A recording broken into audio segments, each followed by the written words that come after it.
Hey, fellow G and Tears, those of us who like our spirituality with a twist. Okay, so we've been doing this little series of episodes inspired by Jung's answer to Job, kind of talking about it, but also using it as kind of a starting off point to talk about other things related to it and interesting, inspired by it. And this one is we knew we were going to put the capper and really talking about JC, Jesus Christ, and how Jung thinks about what he symbolizes. But it occurred.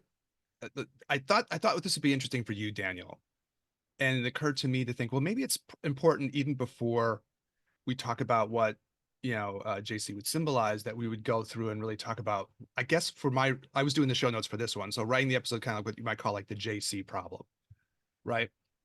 Which is partially like a good thing to have JC because it's Judeo-Christian and Jesus Christ both, so it covers both the whole thing.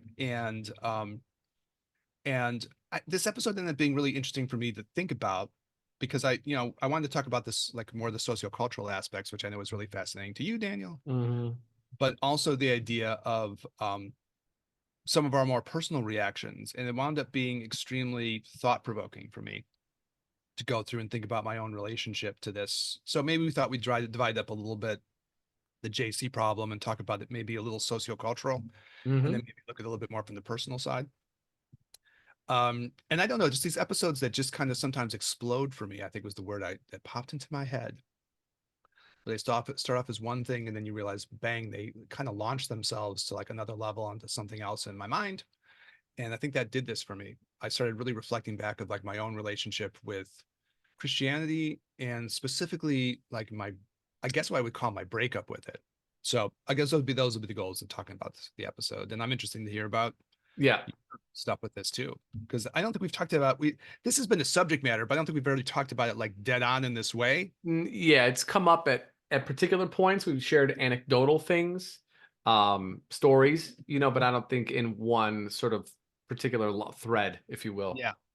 Or maybe like I think the problem of like these the big three religions has come up in different ways, but maybe not where we're going to look at it like so direct or something. Yeah, So it's weird enough because we're recording this, and this will probably end up being our Christmas episode. Merry probably. Christmas. Yeah, or yeah, be close to it. Close to our Christmas episode. So okay, good times. Merry Christmas. Here it is. Yeah, last year we did. Mary Kay came on, and we did one for Yule, actually, on the That was Yule. nice. Yeah, Yeah. Yeah. yeah, I wasn't able to make that one, but yeah.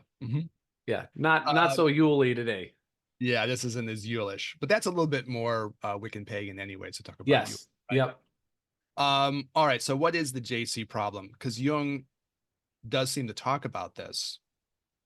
And it's a really difficult problem. And I think it's really difficult for our podcast if we get a little meta on this, because on the one hand, I think we really don't want to be judgmental Right. people in the podcast. We really try not to be.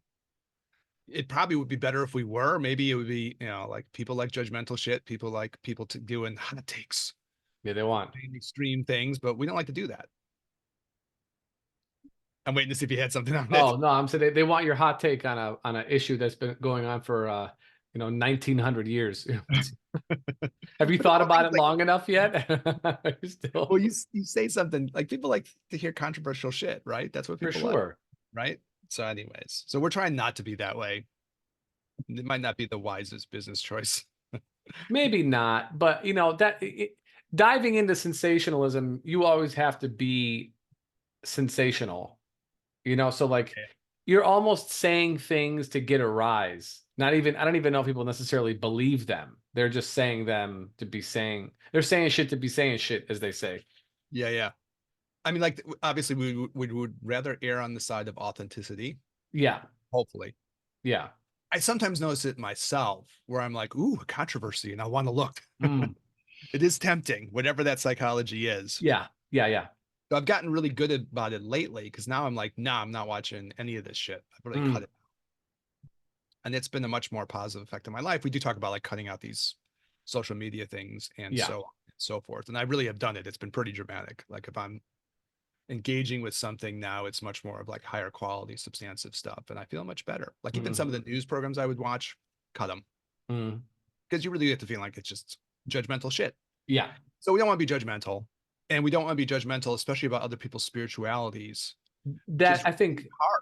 Yeah. that part in particular, because we have things that we're passionate about, and it doesn't mean that somebody does can't have a critique on it. And I'm certainly open to hearing it because maybe there's something I missed, or maybe something they missed.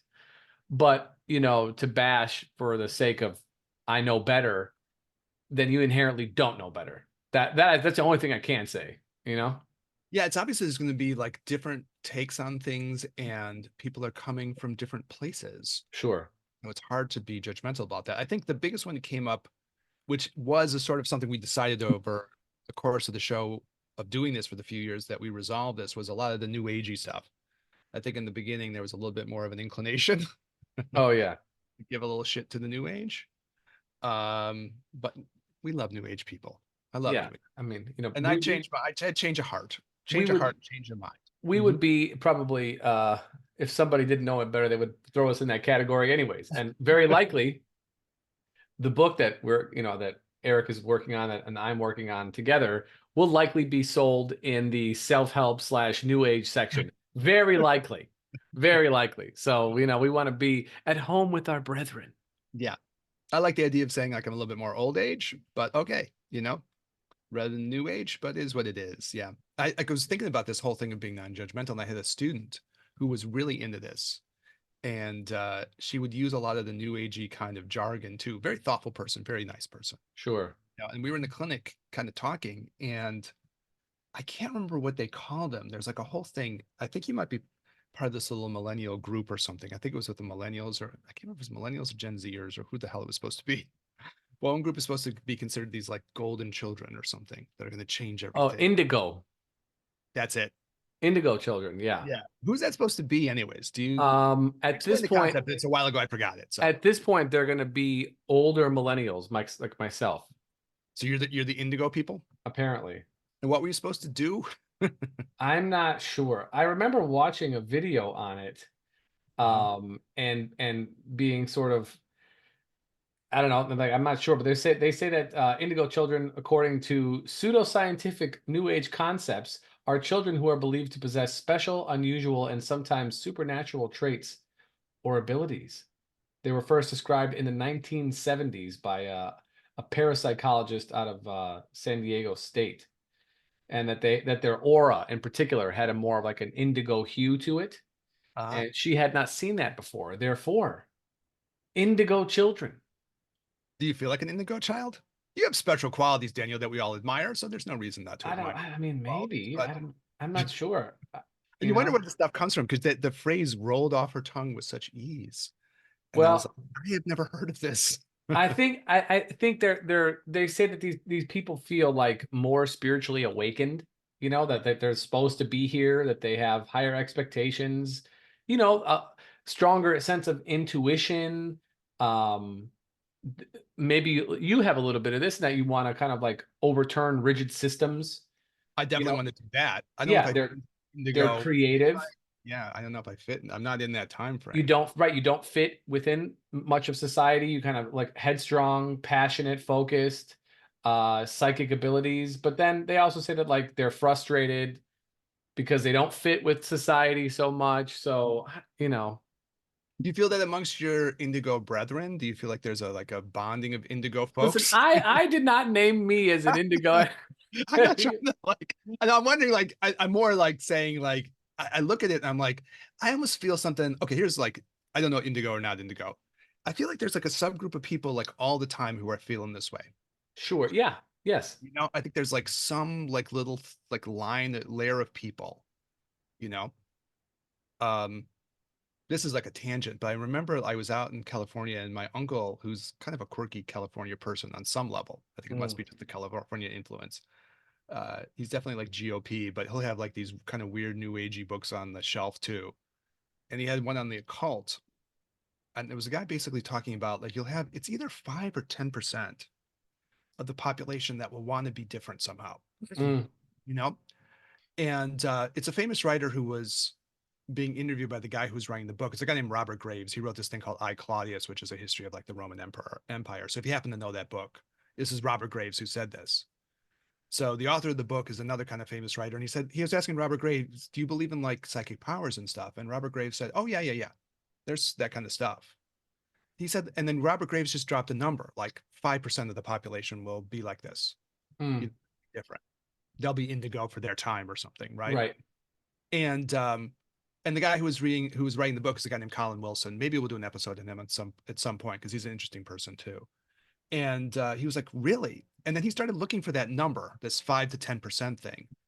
And in the intro of the book, he said something like the Viet Cong realized that during the Vietnam War, they only had to watch like 5 or 10% of the prisoners because those are the only people who would really try to do anything. Those are the only people who tried to escape. Everybody else, you could just kind of like, they'll probably won't do much anyways. So this 5 to 10 number kind of hung around there, Mm, you know, and there might be just something like that. And that's always kind of stood out in my mind. Like there's some like layer of people who really want to do something different, right? And the rest of people probably don't so much or something. right. What do you think about something like that? That's certainly, I mean, it's a small percentage of people. So, maybe that number has, synchronistic tendencies, in that lab. But I think where I'm going to take it is to bring us back and say that there are multiple ways in which people can have, we'll call them powers, or as the Eastern traditions would call them, siddhis, not cities, siddhis, powers. And some people are more prone to having them based on karma, merit, or karma, number one, or through meditative prowess, right? By merit. And the tales of yogis, and I don't mean yogis like people who go to yoga studios. Those are yogis also, but these are traditional yogis, people who are outside of society performing things that are just, mind bending in order to bend their own mind, that they're able to do things outside of, above, as my teacher Andre would say, above normal, above regular. And JC was one of these yogis, actually, according to tradition, Oh, according I to the mean, that's the interesting question. Who was he? right, That kind of right, like jumps the answer to the question because I don't know if that's obvious who he was or if he existed at all. right. You know what I mean? And maybe that's like jumping maybe to the end of it, but I mean we'll kind of build to it. I think like where that comes in is like trying to find a Jesus that you happen to like. Yeah, You know what I mean? So if you're into the idea, then Jesus will become one of these people because yeah. Jesus is like flexible character, right? Yogi. Well, he could like touch his toes, I'm sure. Yeah. But like anyways. So okay, so maybe that's getting to the conclusion of it because we can share where we're going, but maybe we'll build a story to it or Yeah. something. Yeah. Build Yeah. a story. Yeah. Yeah. So okay, so on the one hand, we don't want to be judgmental about these things. Yeah. On the other hand, there's a kind of a deep point that Jung raises. He does it in Answer to Job. He does it in some of his other books that he writes kind of towards the end of his life, probably, where he's saying, okay, we have this tradition that's been going on for this, time period. And it's getting to the point where this is not going to work for a lot of people, Yeah. which is a kind of a weird subject matter to talk about for our podcast because it means you're going to like if we entertain what he's saying, it also means that you're saying something about Christianity, right? And you and I both have people that we know and love who are really Christian people, Mm-hmm. and it puts us in kind of a weird spot. Yeah. But I think Yeah. My family in particular, so. Yeah, certainly branches of my family. But we're gonna give it a tumble, and we'll try to do this in the most respectful way we can. But I think Yeah. the point that he's making that I think is like the purpose of this particular episode to talk about, right? Mm-hmm. Just that, like, once you get to the now, this viewpoint, this philosophy, this religion is in a certain sense going to burn itself out for like a big swath of people, and what that means then.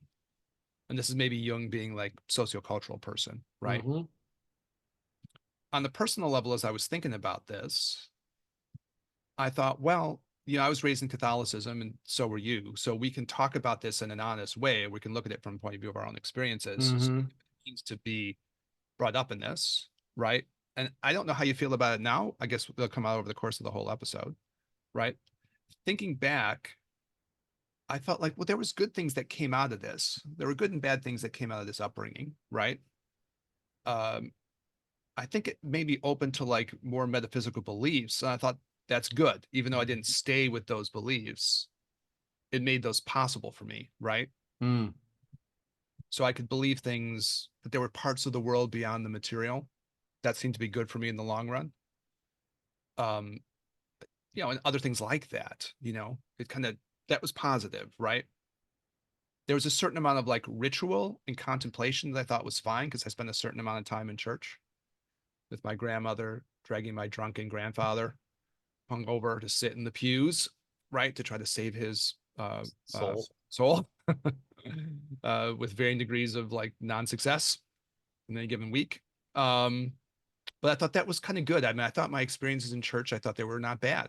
Like sometimes I was bored, but sometimes I thought it was very contemplative and there was a ritual element. And I think that helped me in the long run, that I was able to take sort of these ritual and contemplative things, right? Mm-hmm. And then I think even something like prayer, where you can like sit around and you're a kid and you kind of pray, you talk to God and you talk to Jesus and all these kinds of things. I mean, I did those things. And now in my life, I do probably something even similar. You can talk to an archetype like we were talking about with Jung. So it makes you open to these kinds of things. Yeah. I mean, those are the positives that I saw. If I like leave the negatives at the door, I'm going to emphasize the positives. That's how it was for me. I know. How do you think about that? I mean, I imagine a lot of that stuff vibes with you. Do you have other things you want to add to that? Things that are Well, I think, okay, the one part about the belief in the metaphysical is something that transcends my own relationship with it. I mean, people are like, there'll be science people, but most of whom still will baptize their children if they do that. Like, it's, atheism is growing, but there's still a large part. And like in the story, in the tale of Christ, the crux of it, at least for me, was the supernormal, is the tales of him, bending reality to doing the what's 5 to 10% thing we were talking about earlier? yeah, like doing the impossible all the time, Mhm. actually. And then people believing that. Do you know what I'm saying? So that I think that was maybe a shift. And that it made it more real. It made it more tangible for people. It brought forth a being who was, from society, but also outside of society, because he sort of returned from some, I don't know, long retreat, you know. He spent like the 40 days out in the desert, right? Well, I mean, they couldn't find him he was gone for 20 years, you know. Oh, you're talking about that way? Yeah. I mean, he was Oh, gone, okay. he was gone and then came back and now is this, different Well, there's person, the nothing in the transcendence. stories that talk about from him from the age of like a teenager to when Mm-hmm. he goes through Mm-hmm. stuff. There's no narrative around that or something. Correct. Yeah, yeah. Correct. So, but you're sort of not forced, but kind of coerced to believe that this is who this person was and why he is special is because he could do these things, and because he Yeah. could do these things, then now this is the I'm really meat of thinking the about, story. okay, this is an interesting conversation. I wasn't thinking about this part. You and I do this stuff and then we have our own reactions and, so I wasn't thinking about it this way. All right, let's go forward a little bit while we're doing it. Let's I got do really it. interested in this question, like, so I'll have to throw it back out to you. You can tell me what you think about it. Yeah. But do you think this person existed or didn't exist? Yeah, I do. Actually, I do. And Where does that? but Okay, go ahead. Go ahead. Sorry. Yeah. but I don't think he's the only one. Hmm. So maybe my view on this is different. And my view on this is that he's he's a yogin. He's a practitioner of yoga. Again, not yoga that you're getting at Core Power or whatever local yoga studio you have, That's but bad. not they're good. That's fine. I teach yoga, the bendy stretchy kind, but the kind of internal yoga, right? So we'll take yoga as a union of two opposites, of mind and body, of masculine and feminine, of infinite as in divine, and finite as in you as a person who is listening, right? So that's union yoga. So as a person who is practicing union via meditation or whatever they're doing, fasting, however their practice is, I don't know. But when you reach a certain level of practice, then your perception of reality changes, and therefore the limitations, what you believe yourself to be able to do and or more importantly not do, gets a little bit blurry. And so people have abilities to do things that are above the normal. And hence the story of this one particular yogi who did all these things that there are many other yogis who were able to do in different traditions. So while some people, and this is why I always had an issue with looking at only one person as the only one who was ever to do that in the entirety of history, it's like, no, humans can transcend humanity in such a way that they can do this. It's just he's probably the most famous one, to be able to do that. So for me, I believe there are multiple Christs, multiple Christs. He's one of a group of bodhisattvas, a group of healers, if you will. So it's a very like kind of like personal vision of how you think and feel about this. It's very personal, Sure. which I think like I put it in part of the next part of the episode, but you never Yeah. know how this is going to play itself out. Like Yeah. I think growing up with JC and feeling kind of an emotional connection to that figure, which I felt, and I was like contemplating today, and I was like, yeah, I could still feel that. Mm-hmm. Still feel like a little JC in my heart, you Mm-hmm. know. And I've thought about that off and on over the years when I'm like not Catholic anymore or anything like that. So it's a very personal kind of relationship. And I went through the rituals, and I'm sure the rituals have some effect, right? Mm-hmm. Baptized, and I did all these things. I got confirmed because my grandma wanted me to do it. It was one of those things you had to do it. I think so. Otherwise, your grandma would just like she would be in agony. Yeah. Yeah. I never did that, but I confirmed, and it was like, and they said, like, don't confirm just because your grandma will be upset. And we all went, yeah, yeah, mm-hmm. definitely. We're not going to do it for that reason. Everybody did for that reason. Of course they did it for that reason. You want to kill your grandma. My poor Polish grandma. For Eric, for those just 2 seconds on confirmation for those who are not Catholic. Yeah. So, there's a series of like, are there 7 sacraments or something you're supposed to do? I Yeah. can't remember the exact number. And they're like the baptism at the beginning of life. You do a thing like the first confession, which is the first time you go and talk to the priests about, some awkward thing that you did that they may or may not understand Mm-hmm. why you feel bad about it, and they tell you to say some Hail Marys or something, which are like the little like things, little prayer breed things that you do. Um, Marriage is a sacrament amongst this. And then there's one called confirmation. And confirmation happens usually when you're like adolescent, right? You're like 13, 14 or something. Yeah, Right? 12, 13, something like this. And it's when you really say, okay, I was raised in this, but now I'm really confirming, I'm like doubling down. Mm-hmm.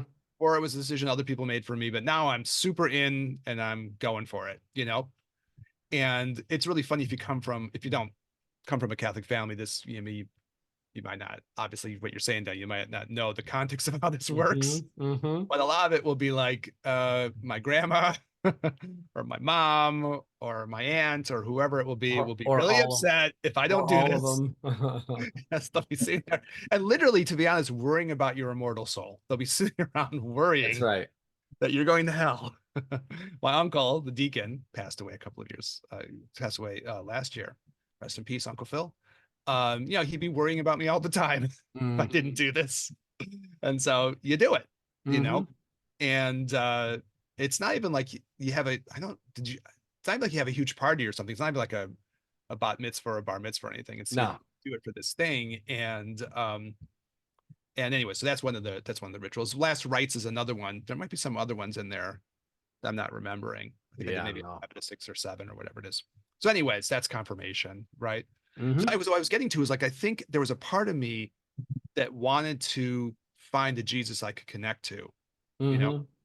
I don't know, did you watch any of the stuff they did, the TV series of American Gods? No. Okay. It's not in the book, but it's in the TV series. They wrote this scene in, and there's kind of like, I don't even have to tell the whole backstory. It's just that there's a bunch of divinities, Norse gods and other gods, all walking around America, contemporary America. Mm. Right? That's the gist of the series. It's pretty great, actually. It's Neil Gaiman, right? The writer. What's the most famous thing? Coraline probably was one people would know from Neil Gaiman. You're not familiar with him? No. Okay. Anyways, kind of like a interesting writer, right? Sure. So he has this whole plot device where there's these Norse gods and all these other gods that are all walking around the United States, and they go to a party, and in the party there's like 60 different versions of Jesus hanging around. Mm. With the realization that everybody has their own Jesus, Mm. and they're not the same at all. there's a scholar on Christianity I really like named Robert Price, and he points this out. And he says, like, it's amazing because he says you go down in the South. I've never been down there to see these things. But you go to the high school and there's Jesus sitting there, like with his arm around like the guy dressed in his high school football uniform. So he's like Jesus, like the coach, you Mm. know, Jesus or something. Like everybody takes Jesus and makes him into the one that they want. So it's kind of a great, it's again, it's not in the book, but it's in the series. And I thought that is so scholarly observant, like that's Mm. exactly what it is. There's a million Jesuses flying around, right? Mm-hmm. Now, the one thing I guess you can make that a critique, and Robert Price points this out, if nobody can figure out who this guy is, who is he, right? If everyone's going to have their own version, right? And he raises that question. But on the other hand, you could say maybe it's a virtue because he's an archetypal figure that people can frame in their own way and the way that speaks to them. And Price raises that point too, I think, and it's coming up in the American Gods episode. Everyone's going to have their own take on who Jesus is. Mm-hmm. I think I felt something similar though, because I had an emotional connection. I wanted to find a Jesus I could relate to. And so when I heard about Gnostic Jesus, Mm. I was into that Jesus. Right. All of a sudden, that was a Jesus I could relate to. Jesus the mystic, Jesus the Gnostic, Jesus the Yogan, like that Jesus I could relate to. But it's hard to know if that Jesus existed or not. Mm-hmm. That's the other. I guess I'll just do it 1 second, Daniel, just to finish the riff, and then I'm curious your opinion because Yeah, yeah, I got a good one. there's a part of this which is just, and I got super interested in it, where they were just saying, okay, there's a group of scholars, and if I get interested in something, sometimes I'll chase it, like a dog with a bone. I'll chase that thing. And so I was chasing this question some years back because I had never heard these kinds of scholarly arguments before. Mm-hmm. And there's a community of scholarly people who are like, this person never existed at all. This is a completely mythic character, which would sound bizarre, except there's lots of examples of like mythic characters like this. Mm-hmm. I mean, there's really good reason to think there's no Moses. There's no Moses. That never probably even ever happened. There's like, as I understand it from listening to the folks who are doing the scholarly stuff, there's like almost no evidence that there were ever these Jewish people in Egypt, let alone that they did this massive exodus. Like this thing is probably like a spiritual story. And the tradition developed of like making your spiritual stories into kind of histories and making them into these kinds of pieces. So it's a line of things about Jesus in this case that there was no person. And they go through it pretty scholarly deep. We could probably do an episode on some other time. I didn't prep it for this or anything. Right. People are curious, but and again, that's not to like if you believe there's a Jesus, I'm not saying this to like say there isn't. I'm just presenting the point of view, Correct. right? And so they go through and they're like, when you look at like Paul in detail, they kind of argue like there's lots of reason to think that this was a completely spiritual figure for Paul. He obviously never claims to have met him. And it's not obvious that he even claimed to ever meet anyone who really knew him or something, or maybe he ran into some other apostles or something. Anyways, it's a weird set of arguments, and I'll lay it out at some point, maybe in more detail to do it full justice. But it's compelling when you listen to it. It's not like there's nothing there. Mm-hmm. And it's a scholarly position that seems to be growing and like a little bit of momentum with this, right? Mm. That this is a mythic figure, And it seems odd that mythic figures could appear like this, but anthropologically, apparently it happens. You can get like characters that just erupt out as if it was a historical figure. And you realize, no, that seems like that's a mythical spiritual figure. Now, on the one hand, that's never really bothered me, because I don't have a dog in that fight. Right. If there's no Buddha, I don't care.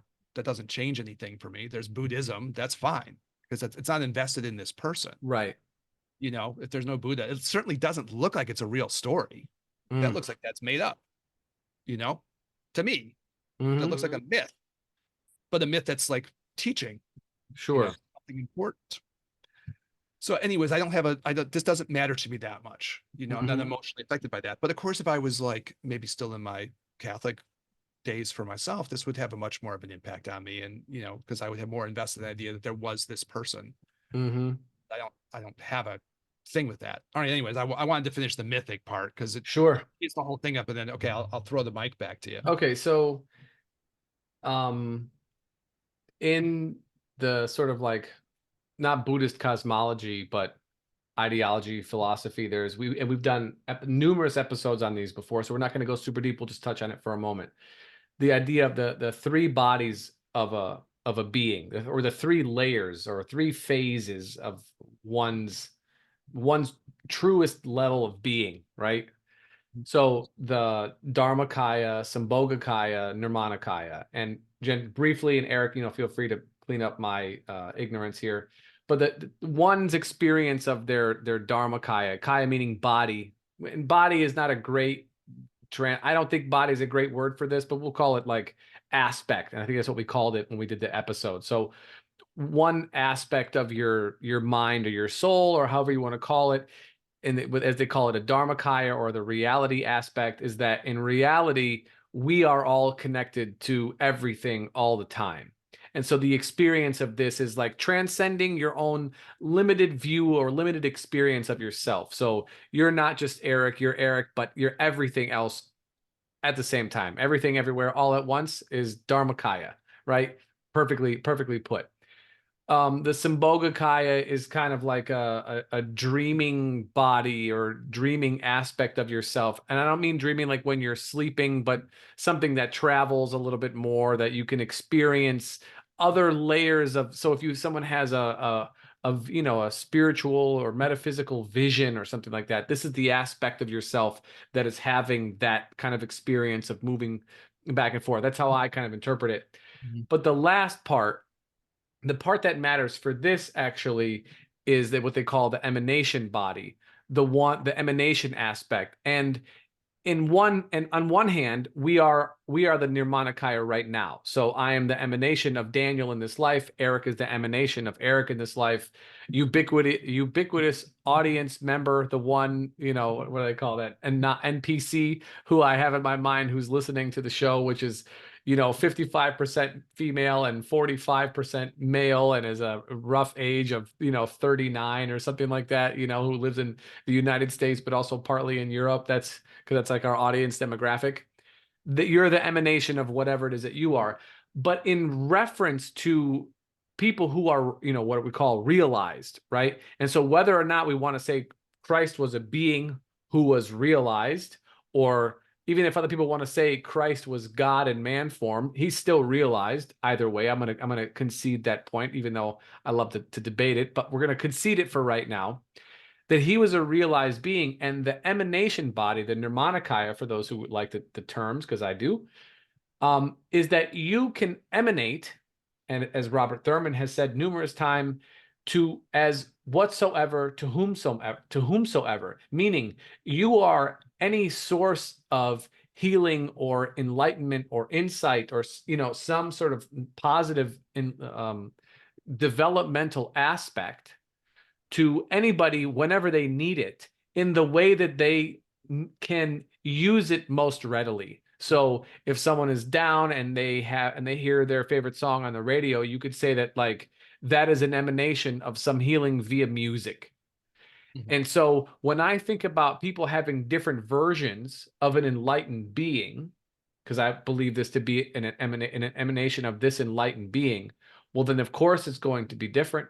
It could not be the same, because your perspective is different, my perspective is different, and therefore what we are going to be able to perceive will be different based on our understanding, our cultural influences, our genetics, our family, all these other kind of things, so that it fits well for us, because each of us is a very particularly unique puzzle. And in order for these pieces to fit, they have to change shape and change story a little bit so that they can live within us. But to me, that's the magic of the Nirmanakaya. That's the magic of the emanation body of a being who is realized, in that they can be perceived by numerous people in all different kinds of ways. And yet we're still talking about the same thing. So this is how I make it work. No, I love it. So, okay, it's the thing that I chuckle, not because I don't think it's beautiful. I think it's beautiful. I chuckle because that's the Jesus that we like. That's our Jesus. Yeah. That's Jesus, the Bodhisattva. That's Jesus, the figure of enlightenment. Yeah. Do I like that Jesus? I think that Jesus is awesome. Yeah. Totally into it. But I also would have to acknowledge that that's not my Uncle Phil's Jesus. That's not how he thinks about him. You know what I mean? Mm-hmm. He doesn't see him that way. So I don't know what the hell that totally means, except to say that, like, you know, that's not the Jesus that I learned about when I was like a kid or something, you know? Mm. That's not the Catholic Jesus. And how would the Catholic Jesus, in your view, differ from that? Well, it has nothing to do with that. Well, They have nothing, yeah, they have nothing to do with each other. So that's like that's a Gnostic Jesus or something. That's a different kind of Jesus. You know what I'm mm. saying? Do you agree with that, or you feel differently about I it? think so. I guess I'm just looking just to give the more traditional Catholic viewpoint a moment so that Well, those who are I guess like unfamiliar, you know what I'm saying? like I guess the question like, do you see that like is what you were taught as like a Catholic kid that Bodhisattva Jesus is the I mean that's our feeling about what enlightenment is, right? Yeah, Not what we were taught.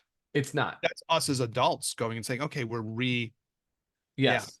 Yeah, How like it's a little psychological question, you know, for you too, but how important was it for you for your own psycho-spiritual aspect to like reframe Jesus in that way? Did you feel like you very. had an emotional connection and It you wanted was to okay. so Okay, so from that's I think that's the heart of that, right? On some level. Yeah, so I can say from my shamanic work with Mary Kay, and I've never told this story on here before, and I don't think I've ever told you this story. So, and this happens. So when I first started practicing shamanism, you do these. We've talked about this with the Carl Jung episodes on like journeying, and so I think I called it like a journey into oneself or something like this, where we talked about active imagination and then actual journeying, like shamanic practice of journeying. And it is not as simple as laying, sitting in a chair, closing your eyes, putting on some music or some drumming, and then all of a sudden you start having these crazy visions. It doesn't work like that. There's more energies that are involved in it. And so for me, I had a very difficult time for the first few journeys because I felt called to begin my journey, okay, in the church that I kind of like grew up in with my family, Mm. except that whenever I went to, and again, this is projecting in my mind myself walking. Okay, so you're taught to start at a certain place. So just again to catch everybody up here, you put on some drumming, or someone else will do some drumming. You lay down, you try and cover your eyes so that you're more relaxed, and then you're told to go start from somewhere familiar. Okay, and just you imagine yourself in this place. Even saying the word imagining is not accurate, but we'll just call it that for the sake of this discussion. You start in some place and then you're to go wherever you're going to go. Okay. You can go anywhere really, but we'll just say you're going somewhere. And so we were taught to go, she said, go into the ground somewhere and see what happens when you go into the ground or under the ground. So I started in the church that I grew up in, and there's some stairs that lead to the basement. Except when I went in the stairs, it was just an infinite cases of stairs stacked upon each other. It's just unceasing. And I came out and I said, Mary Kay, it's just infinite amount of stairs. She's like, okay, well, maybe next journey, try and go up. See if you can go upstairs. I said, okay, that sounds good. Same thing. Upstairs. I'm just traveling, traversing stairs, traversing stairs. Now, again, our audience, you decide what you think about this story, but this happened to me, and I, there was no psychedelics involved whatsoever. She said, I understand. Uh, she said, I feel as if your faith or your relationship to that lineage is keeping you trapped and not allowing you to transcend into other practices. So she went into the church. She had a journey where she went to the church with me because she told me, go back to the church and stay there. Don't do anything. Just sit down and whatever, do whatever you're going to do. Eat the stale bread. And so she came in there and she had a conversation with some of the people or beings who were there in that church, and asked for my permission to do as I wish, do as I choose to do, not as I have been sort of ushered to. The very next journey when I went down the stairs, then I was able to go into an underground world of life and everything else, and I've never had a problem since. And subsequent journeys later, I've gone back to the church and had more relationships with the beings who were there, who were kind of like helping to hold the space and keep the people there. I don't think that they're necessarily nefarious in that way, but this is a true story, Mhm. so I feel like um there are just influences upon us that are really unbeknown to us, or we call them ancestral or cultural, however you want to call it. But yeah, it's a very deep tradition that has a lot of power to it.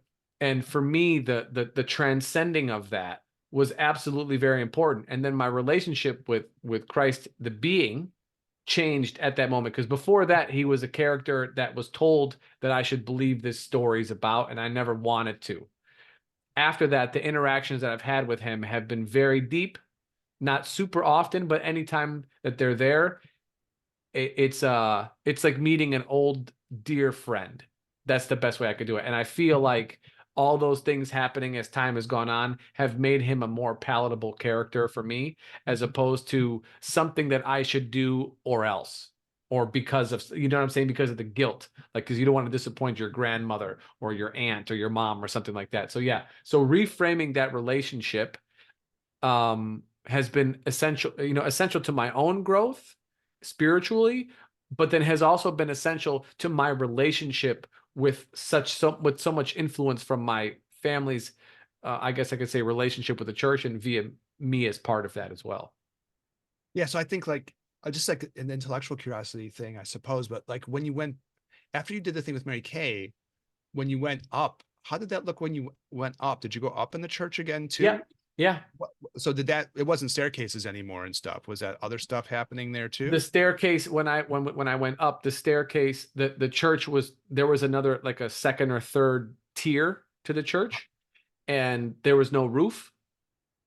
And it was, so once I got to the top, I got on the floor. We were kind of up in, maybe more like not like clouds, but in the sky, you could say. And there was a lot more like singing, and a lot more like jewels, and very beautiful, kind of like ornately decorated columns and things like this. And yeah, there was, that was the first time that that I could say that I quote unquote met Christ, was that day for It me. almost has a vibe to me a little bit like what you might call like a Pure Land or something, right? Yes. There's a Pure Land vibe to it. Hmm. Yeah. So for our audience, if you've, never had an experience like that before, like I hope that I sincerely hope that people have some things of their own that can make these things move beyond just words, because then the words have meaning, because the words come from a very particular place of people's experience. I feel like if they're good, or if they're deep, I will say not necessarily good. And if you allow yourself to be influenced by people whom you trust, who have your best intentions in mind, then like, I never asked for those things. It was not my intention to have that happen. That's just what happened naturally. And me, I love to be, in the kind of these like authentic life experiences that unfold, and they unfold in their own natural spiritual ways, even though I'm not necessarily looking to do that. I'm using a native indigenous practice that's been around for 5 or 6 thousand years, started by Siberian shamans. I don't think that they were meeting Christ in a cloud city, you know what I'm saying? And yet here I am, like in the suburbs of Oak Park, having this transcendental experience that might have got me skinned alive 200 years ago. So you know what, like maybe like part of this episode can become, which maybe wasn't the, yeah, you never know where these things are going to go once we start talking, right? We're Yeah, gonna go yeah, yeah. place. But maybe part of it is like that it's okay to have the freedom to find the Jesus, that the JC that you like. Yes. Each of us can do that. We can Yeah. find the JC that we relate to, you know? Mm-hmm. Some of it for me was again when I got interested in, I went a little scholarly, and I didn't know I was going to find it so interesting, but I did. Once I got interested, I was, oh, this is fascinating. Because even within the community of people, there's some people who really feel like, no, there was a historical person for sure. And other people are like, no, there really wasn't, Right. probably. And they can argue this out. Okay, we're not going to answer that question for sure. No. But I was like, this is interesting to hear what people are saying. Mm-hmm. I'd never heard this stuff before. And even how people were trying to explore it, I thought this is a really interesting question for people to explore. Yeah. Not spiritually, like the way you're talking about. This is more like scholarly stuff, right? Yeah. Yeah. Yeah, it's historians and so on. And I thought, well, this is fascinating. But then I also learned about a bunch of other Christianities that I didn't even know existed. One of which was Gnostic, Mm-hmm. and even amongst things that you would say are Gnostic, there's a whole bunch of different folks there, right? And I was like, okay, this seems to mean to me. One of the things it said was from the very beginning, there was a question of like, who is this person? Who is this figure? And people seem to relate to this figure in like different ways, Yeah. right? Very Yeah. different. Some of them were very kind of more like traditional, maybe like when my uncle would be or members of our family would be, Yeah. right? Yeah. But some of the Jesuses were pretty wild. Like maybe the Jesuses that I would like. And I was like, hallelujah. That's right. There we go. Preach, I can get praise, into. praise. I get a witness. That's right. You can. I was like, this Jesus I'm into, this unconventional, wild Jesus. And I remember talking to a friend of mine. I always call him Bobo, which is Korean for beloved, because he had a Korean girlfriend, and we learned this term Bobo, so we always call each other Bobo. He's a guy I went to school with.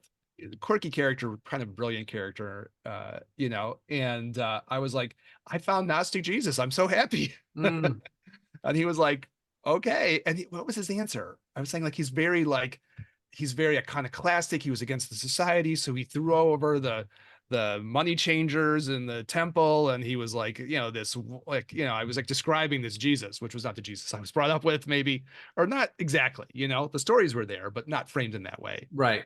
And I was so excited, and he was kind of like, well, isn't that what Jesus is? And he wasn't raised in that way. And I was like, Right. no, this is a different Jesus. This is the Jesus I can get into, you know? And on a visionary level, or that subjective spiritual experience level, I could like look into my own heart, and I could I have this thing. Maybe you feel something similar, Daniel.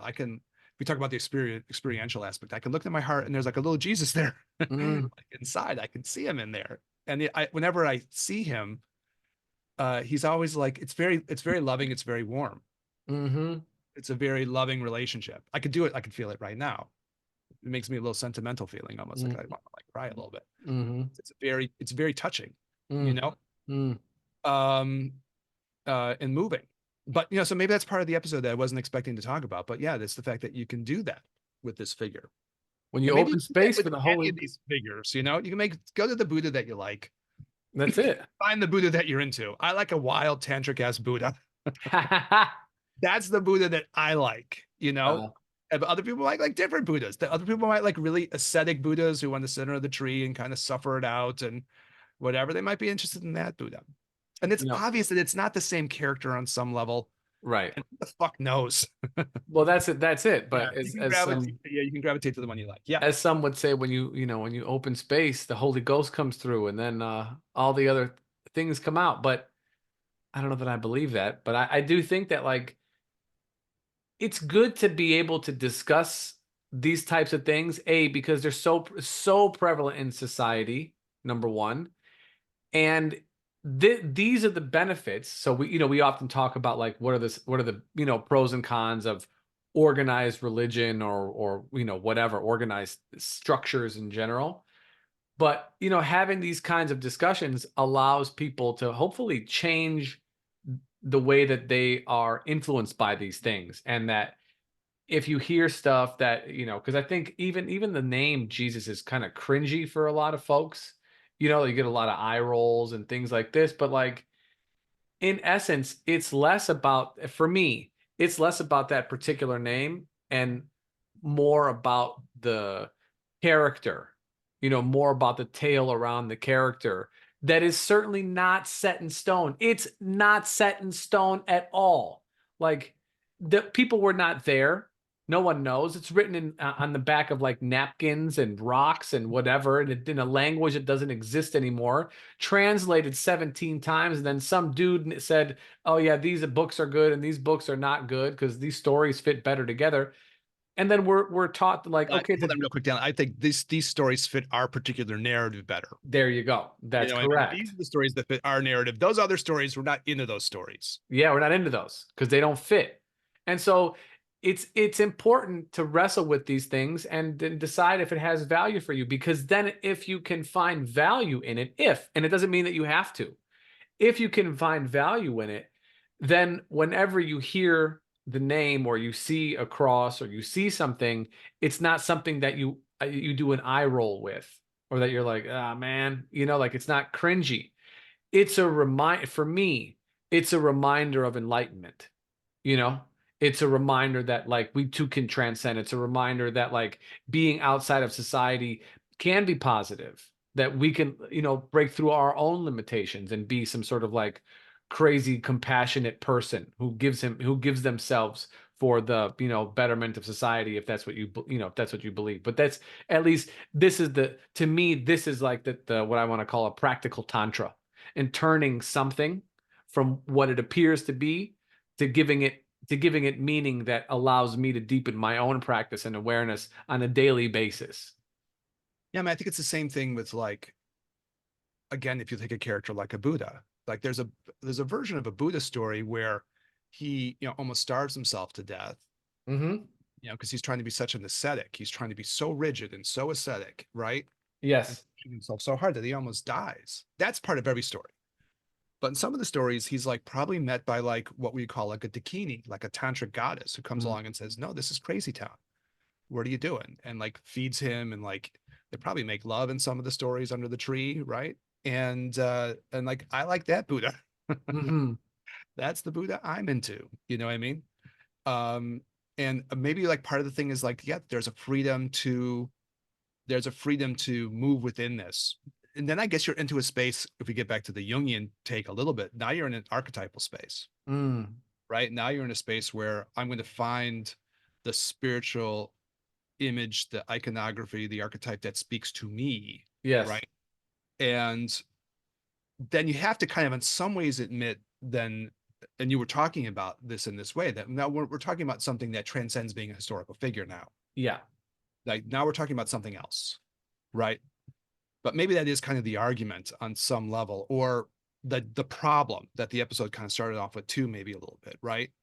Like, because you have to like allow yourself the freedom to do that. And I don't know if a lot of people necessarily feel that freedom to do that, Right. you know? Yeah. And or even like, okay, so I'll throw some of the Jung stuff out and we'll see how this all fits together as we do it. But it's a great subject. I'm glad we did this way, and I'm glad it went in Yeah. this way. I mean, we've A little been, bit more enlightening the way that it's even the way that part is yeah. more enlightening way to think about it. And we've been talking about this. I mean, this has been coming up on and off of the episodes for years, really. And we want to tackle things that are societal, which this is societal, and we want to tackle things that are, very prevalent, because I think if you could turn, like I was mentioning earlier, but like if you could turn major themes in your life and in the collective, and make them something that has value for you, even if you're not like totally attached to it in some way, but they help to be like road signs, go this way, turn that way. Do you know what I'm saying? They become more synchronistic.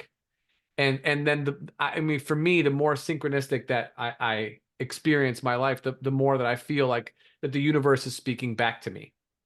And that to me, that has value, because then I feel less alone. I'm reminded that I am part of the Dharmakaya. I am part of the infinite being, I'm reminded of the eternal subconscious, or the infinite subconscious, which unfortunately doesn't always come up when I'm taking tests, however. So if Instantly get that information when they need it. yeah, you know what, let me open it up a It's little bit. I all think there in the Akashic records. that's right. I need to dust my Talk about it a connection couple off a episodes. little bit. My Yeah. Blow a little dust off the connection thing to make the wires click. Yeah, I think I want to do maybe some episodes coming up on like William Blake, the artist and the Sure. poet, and he has an interesting relationship to this too, where he's like, well, these Bible stories, that's not literal stuff, that's poetry. Mm, That's stuff that we can interpret and figure out what it means. mm, Yeah. All right, so I guess like I'll throw the Jung part out, and then we'll see how it all like coalesces together by the end, right? So what I think Jung starts to talk about is, I guess, what we're talking about too, that the vision that he got of Jesus wasn't going to work anymore, you mm, know? And he was raised in a very religious family. In his autobiography, he talks about, these theological arguments he had with his father, where he started questioning, right? mm-hmm. And so he saw this like what would be like, I think maybe we proposed an answer to the JC problem, which is find your own Jesus, Yeah. right? Or find whatever spiritual figure fits to you for Yeah. you. Yeah. which is not surprising. That's going to be our answer. Do you? But as a sociological thing, Jung says this creates a big sociological problem, Right. right? Because you're going to get, I guess, the view represented for him by his father, or maybe like for me and Yeah. my family by my uncle, Yeah.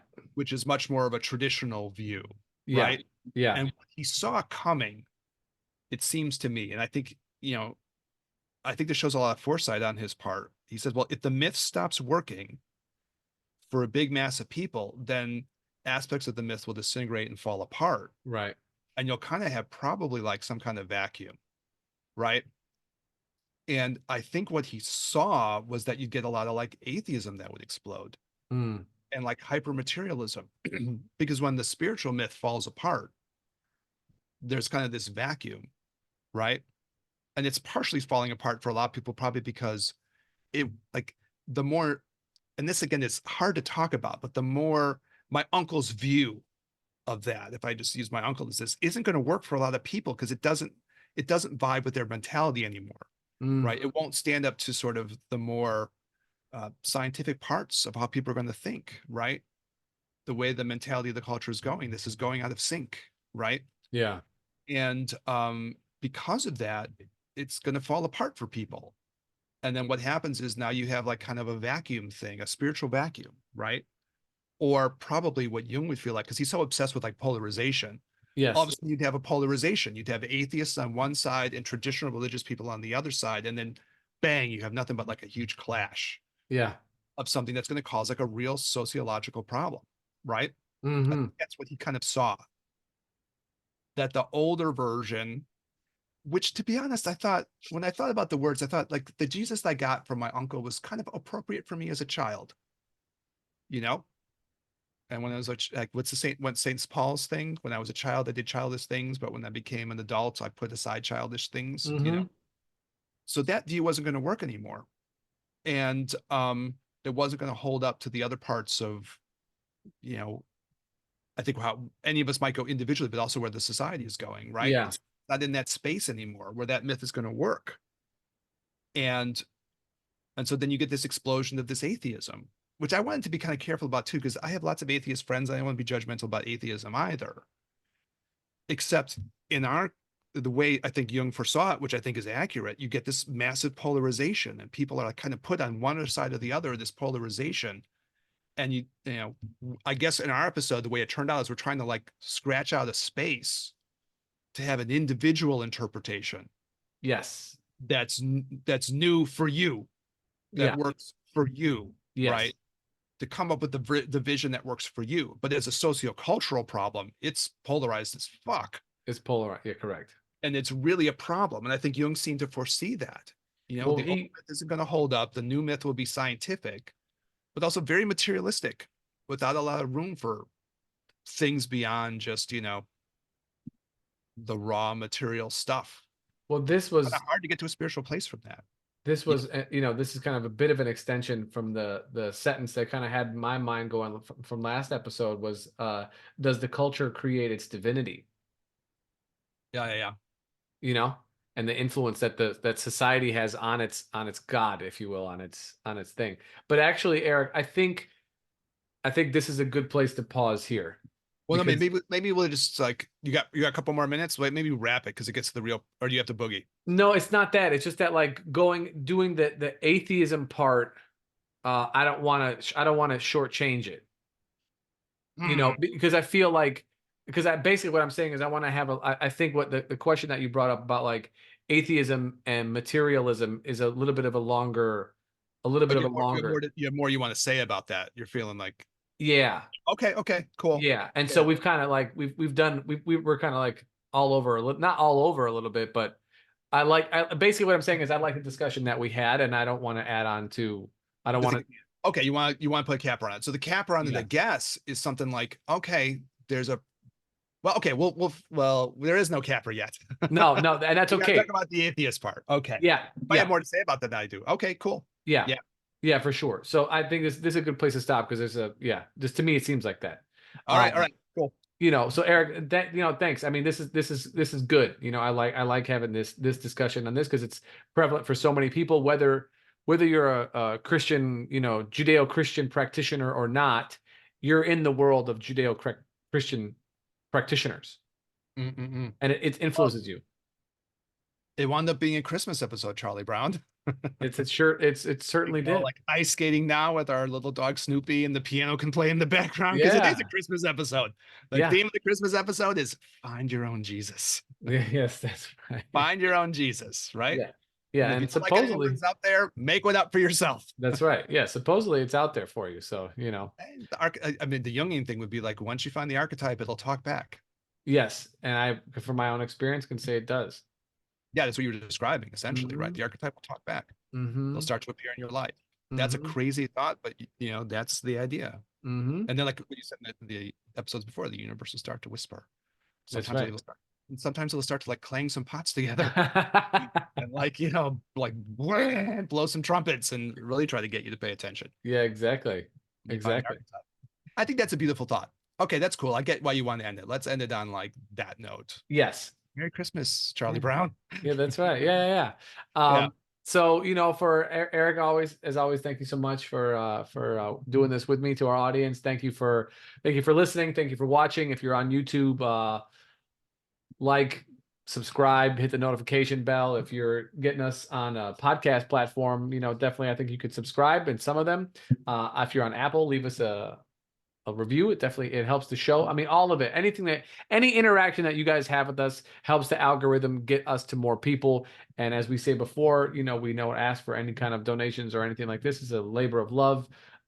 Today we are brought to you by us. So we are our own sponsors. On Sesame Street, we're brought to you by the letters GC, right? That's right. This episode is brought to you by the letters G and C That's right. and the number 3 Three, for the number three. That's good. Yeah, that's totally true.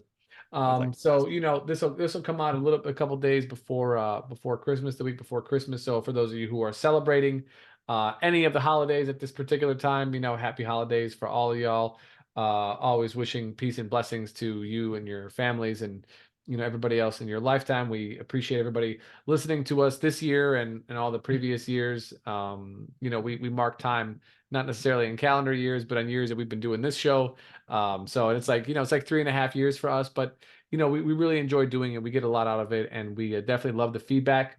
So if you want to hit us up, ginandtantra@gmail.com, or leave a comment in the YouTube, or hit us up on Instagram, Gin and Tantra Podcast. We'll take all of it. Listen, I see everything. I try and respond to everything. So good, bad, or indifferent, no problem. I'm happy when people are listening. So even if you don't like something, holler at me. Let me know. I always will listen. I may not act, but I'll listen for sure. Anyways, for Eric, this is Daniel. We'll catch y'all on the next one. Peace.